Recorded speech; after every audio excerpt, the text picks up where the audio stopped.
Death is not the greatest loss in life. The greatest loss is what dies inside of us while we live. If you only have 10 years left of your life, what would you do? Now think about it. If you only have 5 more years, 2 more years, 1 more year, 6 months, 3 months, how would you then live your life? These are the questions that I have been thinking about and ask myself every single day. Because all I know is this moment, for sure.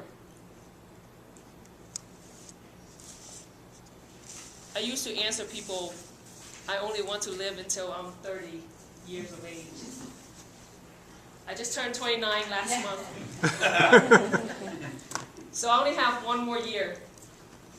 The question is, now what will I do with the remaining of the year? I would go and tell my family, my friends, how much I appreciate them in my life. And then I would do something like this. Usually every time I go eat, this is what I write thank you to people. You don't have to do something extravagant. It can be something super simple. People think that because I said that I only want to live until I'm 30 years of age, that I don't love my life. Actually, it is quite the opposite. When you give yourself a limited time, for me, I don't know about other people, but for me, I tend to want to use every minute, every hour of the day of my life. I find that it's the quality of it and not the quantity of life that matters to me most. So that's the reason why I like to have a limit time, so that I can force myself to do more, to take more risks, and to live life to the fullest. We often fall into the trap of we have more time, but the reality of it is we don't really know when our time on this earth is over. So that's the reason why I name it Why Wait if you can just do it right now. If there's something that in your mind that you wanted to do, why not create an action step and just start doing things instead of fall into that trap that most people fall into of I need more time or I have more time.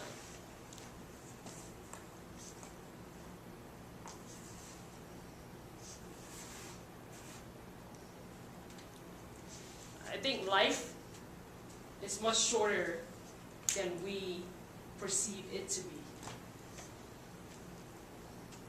And if most of you already know, it's because I went through a really traumatic state in my life, so I know that you can never anticipate of what's going to happen to you the next minute or the next second.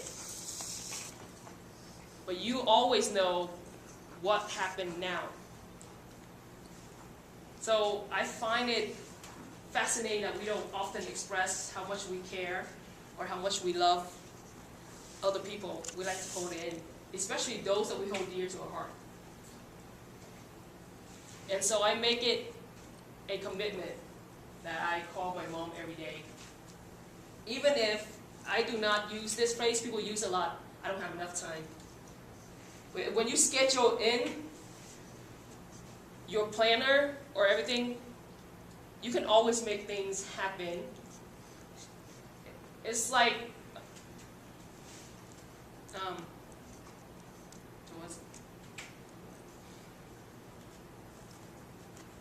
if you don't plan out your life in detail, someone else will fill up those details for you. So the more detail you plan out, the more you get to do and the more you get control of your life. And do the things that's on your highest values and not fall into doing things that are on your lower values. Because everybody out loves to give you an opinion on what you need to do with your time.